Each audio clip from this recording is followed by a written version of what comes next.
Maybe it's time someone made a buck reporting your death. Gale Weathers can't catch a break, man. In the last few Scream movies, she certainly had it rough after nearly pushing up daisies in her lavish apartment in New York City and losing her dewdrop in the previous film. The torment seems to continue for Miss Weathers here in Scream 7. On top of that Gale-focused update, we may have some news regarding the Scream 7 trailer and when it's actually going to drop. Now, let's get into it.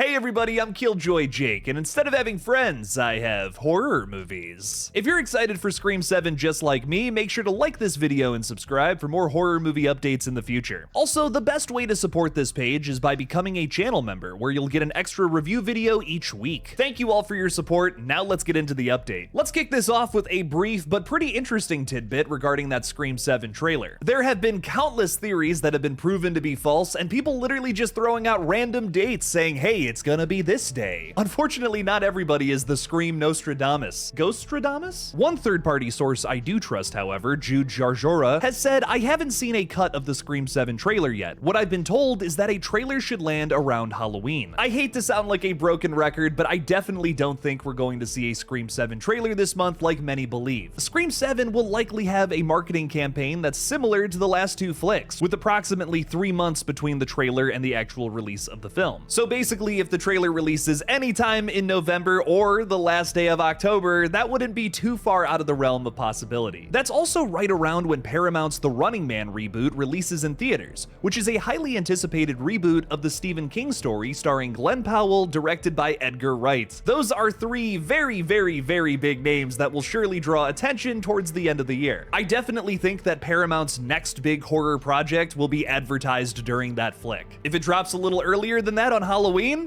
rock on. I can't wait to cover it. One thing I'm for sure about though is we're definitely going to see the Scream 7 trailer before The Running Man. I would be shocked otherwise. Moving on, I want to spend the majority of this video talking a little bit about Gale Weathers and whatever the hell she's doing in Pine Grove, Indiana. We do know what she's wearing in the new flick, however. As Jude tells us earlier this week, Gale's got two main outfits in Scream 7. Her first appearance is a red blazer with a leopard blouse and black pants. Then later, she's in a blue velvet dress with knee-high black boots and a black trench in some scenes. It's a classier vibe for her with her shorter hair. You might not care about that, and maybe you care a little more about what she's doing in the flick story-wise. Listen, in about 2 seconds, I'm gonna revitalize your face with my tarnished brand.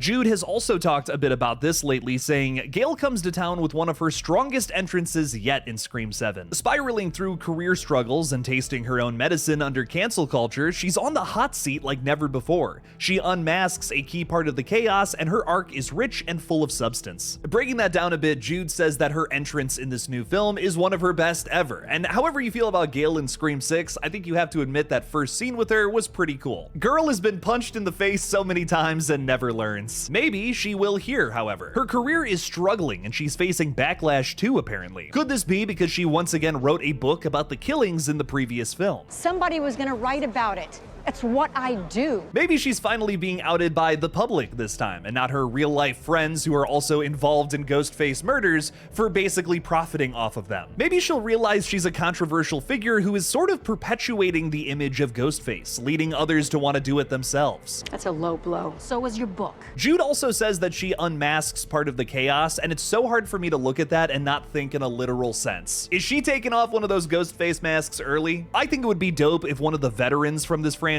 like Gale Weathers, who have been through this a bunch of different times, hell, even more times than Sidney Prescott, was able to reveal someone's identity halfway through the flick. It's almost kind of surprising that this hasn't happened yet. Sure, Jason Carvey took off his mask to the audience during the opening scene of Scream 6, but no one has bested a Ghostface in combat yet. I feel like if anyone could do it, it's totally Gale Weathers, especially this version of the character who desperately needs a win. After seeing her go through it here, it might be extra sad satisfying for her to score a major W like that all before the third act. And also, this should go without saying, anything to deviate from the franchise formula that we all know all too well by now. Give a big shock to the audience if you can. If you're someone like me who's worried that Scream 7 is gonna be too rinse and repeat like some previous sequels, Jude confirms the opposite here. He's made a few comments hinting at Gale dying in the upcoming 7th installment, and that the third act differs in structure from previous movies. I've gone on this tirade before, but I honestly think that any character in the Scream franchise can die if it fits the story. Every character has an arc that needs to close eventually. I'd rather see a character die with their boots on than keep coming back to the point where I get sick of them. This happens all the time in major franchises, in fact. Also, on a bit of a real note here, the Scream franchise is likely going to outlive Neve Campbell and Courtney Cox, just like it did the original director of the flick, Wes Craven. Do we really want to see these gold standard Scream characters get off-screen deaths by the time we get to like Scream 15? I don't know, man. I personally don't. Don't you know the legacy characters are disposable now? Mind you, John Carpenter only wanted to make one Michael Myers movie back in 1978, and as of 2025, there are currently 13 Halloween flicks, likely with another one coming out sometime in the future. In fact, with the excitement over the recently announced video game, I would be shocked if they didn't make a Halloween 14 at some point. Some franchises are simply too popular to die off. Scream is certainly one of them. In terms of the final act being different, well, if Gale does reveal a ghost face early on, that would put the rest of our ghost faces, assuming that there's multiple of them, into total panic mode. What if instead of the typical grand finale that we usually get with a Scream film where our characters take off the masks and reveal who they are to Sidney Prescott, the ghost faces who still remain hidden resort to plan B. That could be kidnapping one of Sidney's kids to bring her out to some discreet location to then kill her, or maybe they just simply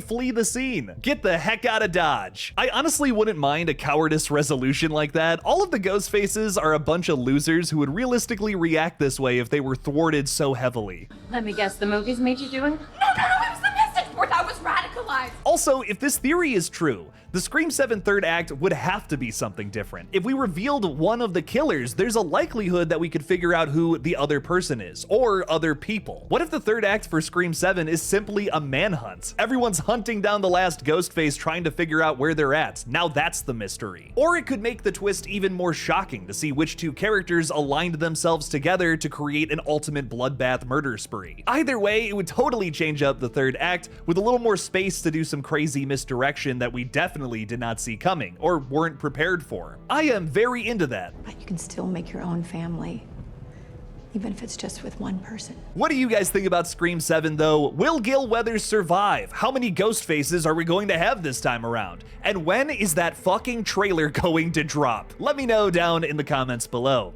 Thank you all again for watching. Please subscribe, and as always, don't forget to kill it out there, y'all.